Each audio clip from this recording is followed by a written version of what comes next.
Hi friends, அனைவருக்கும் காலை வணக்கம். இன்னைக்கு காலையிலேயே எப்பொழுதும் போல் 6:30 மணிக்கு எந்திரிச்சாச்சு.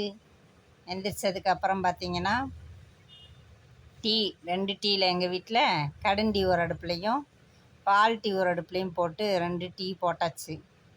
அதுக்கப்புறம் என்ன குழம்பு வைக்கலாம் அப்படின்னு ரொம்ப நேரம் யோசனதுக்கப்புறம் சாம்பார் பார்த்தா நிறைய கிடந்துச்சு. சரி, சாம்பாரோட முட்டைக்கோஸ் இருந்துச்சு. முட்டைக்கோஸை எடுத்து பக்கோடா மாதிரி போட்டுட்டு எல்லா பொடியும் போட்டு இது பக்கோடா பண்ணிவிட்டு சாதத்தை ஒரு அடுப்பில் வச்சாச்சு.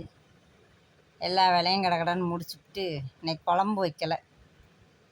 அதுக்கப்புறம் பார்த்திங்கன்னா நானும் எங்கள் பாப்பாவும் பேங்க்கு கிளம்பிட்டோம்.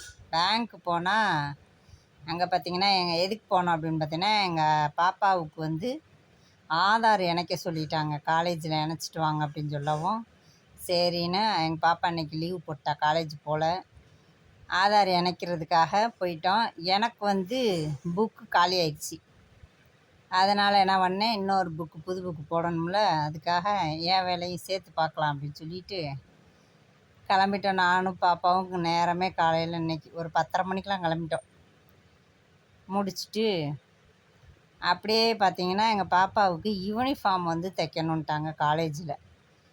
அதுக்கு அளவு கொடுக்கறதுக்காண்டி என்ன பண்ணோம், டவுனுக்கு கிளம்பிட்டோம். டவுனுக்கு கிளம்பி அப்படியே நேராக கீழே வாசல் இறங்கி உள்ளே கொஞ்சம் தூரம் நடந்து போனோம் அப்படின்னா ஒரு 1/4 மணி நேரம் நடந்தோன்னா எங்கள் வீட்டுக்கார் கடை வந்துடும். கடைக்கு போய் 2 உளுந்த வடை, ஒரு டீ கப்புன்னு அடிச்சுட்டு, எங்கள் வீட்டுக்கார் கடைனா வேலை பார்க்குற கடை, சொந்த கடையெல்லாம் வச்சுட்டோம். 3 கடை வச்சு டீ கடை 3 வச்சுருக்கோம், ஒரு டெய்லர் கடை வச்சுருக்கோம். கடைசியில் 4 கடையும் எங்களுக்கு நிரந்தரமாகலை, வேலைக்கு தான் இருக்காங்க எங்கள் வீட்டுக்கார். சரின்னு சொல்லிவிட்டு அவங்க கடைக்கு பக்கத்து கடையில் 2 உளுந்த வடையை போட்டேன். பாப்பா வேணான்னு சொல்லிவிட்டு ஏதோ ஒரு ஜூஸை குடிச்சிச்சு. நான் 2 உளுந்த வடை, ஒரு டீ, கம்முன்னு ஆயிடுச்சு வயிறு. என்ன பண்ணிட்டோம், அப்படியே டெய்லர் கடைக்கு போயிட்டோம்.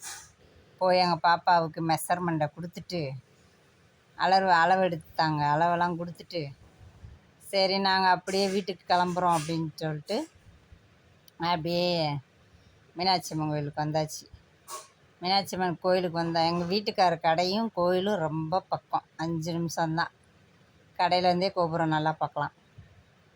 என்ன பண்ணிட்டோம், இன்றைக்கி கோயிலுக்குள்ளெல்லாம் போகலை, வெளியில் போய் அங்கனையே சும்மா சாமியை கும்பிட்டு அங்கனக்குள்ளே அப்படியே 2-3 செல்ஃபி எடுத்துகிட்டு அப்படியே நடக்க ஆரம்பிச்சிட்டோம். அங்கேருந்து நடந்தோம்னா எப்படி 1/2 மணி நேரம் ஆகும். சிம்மக்கல் பஸ் ஏறணும்னு சொல்லிட்டு அப்படியே நடந்து வந்தோம். பாருங்கள் கடை வீதியெல்லாம். இதுதான் மதுரை மீனாட்சி அம்மன் கோவில் கடை வீதி. பாருங்கள் இப்போ ஓஞ்சிருக்கு. ஏன்னா கரெக்டாக மணி என்ன அப்படின்னு பார்த்தீங்கன்னா 1:30-2க்குள்ளே இருந்தது அந்த டைம். இந்த நேரத்தில் யார் வெளியே வருவாங்க? அங்கே பாருங்க, கடையெல்லாம் கொஞ்சம் ஓஞ்சி தான் கிடந்துச்சு. ரொம்ப மக்களும் ஆள் புழக்கம் இல்லை. ஒன்று காலையில் வெள்ளனை வந்துட்டு போயிடுவாங்க, இல்லைன்னா சாயந்தரமாக வருவாங்க. 4 மணிக்கு மேலே பார்த்தீங்கன்னா இந்த இடத்துல கால் வைக்க இடம் இருக்கா, ஜேன்னு இருக்கும். கண்ணாடி இல்லை, கண்ணாடியாக இருக்கும். கடைகள் அழகாக இருக்கும். வெளிச்சம் லைட்டு சும்மா ஜம்முன்னு இருக்குங்க. மதுரை, இது மதுரை நடுவில் சிட்டி. அம்மன் நம்ம மீனாட்சி அம்மன், மீனாட்சி தாயி மதுரைக்கு சென்ட்ரில் இருக்கிறாங்க பாருங்கள். அதுவே பெரிய விசேஷம்தான். கரெக்டாக மீனாட்சி அம்மன் கோயிலை நீங்கள் மதுரையில் சென்றுன்னு அப்படி கணக்கெடுத்தோன்னு வச்சுக்கோங்களேன், கரெக்டாக நூல் பிடிச்சாப்பில் நடுவில் இருக்குது மீனாட்சி அம்மன் கோயில். அவ்வளோ ஒரு அற்புதமாக அருமையான ஒரு அமைப்பு.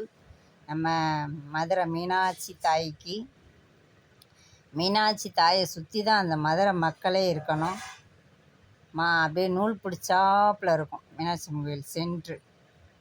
அதில் நாங்கள் இருக்கிற கோபுரம் எது அப்படின்னு பார்த்திங்கன்னா கிழக்கு கோபுரம். கிழக்கு வாசலை பார்த்து தான் ஆத்தா இருப்பா மீனாட்சி. பாருங்கள் கடை வீதியெல்லாம் எப்படி இருக்கு பார்த்தீங்களா? பார்க்க கண்ணுக்கு குளிர்ச்சியாக இருக்கும். நாங்கள் அந்த 1:30 மணி 2 மணி வெயில்லையும் நல்லா வேடிக்கை பார்த்துக்கிட்டு வரோம் பார்த்துக்கோங்க. டவுனுக்குள்ளே அளவு கொடுக்கத்தான் போனோம். அளவு கொடுக்க போனவங்க மீனாட்சியோட பட்டணத்தில் போயிட்டு எப்படி சும்மா வாருது, நல்லா சுற்றி பார்த்தோம். சிம்மக்கல் வர வரைக்கும் நல்லா வேடிக்கை பார்க்கலாம். சிம்மக்கல் வர்ற வரைக்கும் கடை வீதியை நல்லா வேடிக்கை பார்க்கலாம் ஃப்ரெண்ட்ஸ். அப்படியே பார்த்துட்டே வந்தோம் பார்த்துக்கங்க. பாருங்க கடைகள், எவ்வளோ கடைகள். அப்புறம் என்ன பண்ணோம், கொஞ்சம் தூரம் வந்து சிம்மக்கல்லை தொட போகிற இடத்துல எங்கள் பாப்பா கிளிப்பு வேணும்னா, இந்த கவ்வுற மாதிரி இருக்குது பார்த்தீங்களா, அந்த மாதிரி கிளிப்பு 10 ரூபா ஒரு கிளிப்பு, குட்டி குட்டி கிளிப்பாக. அதை ஒரு 60 ரூபாய்க்கு வாங்கினோம். பர்ச்சேசிங், அதான் நாங்கள் போட்ட பர்ச்சேசிங் டவுனுக்குள்ளே. ஓகே மக்களே, வீடியோ பிடிச்சிருந்தா லைக் பண்ணுங்கள், மறக்காமல் சப்ஸ்கிரைப் பண்ணுங்கள், ராஜாமலர் சேனலுக்கு சப்போர்ட் பண்ணுங்கள்.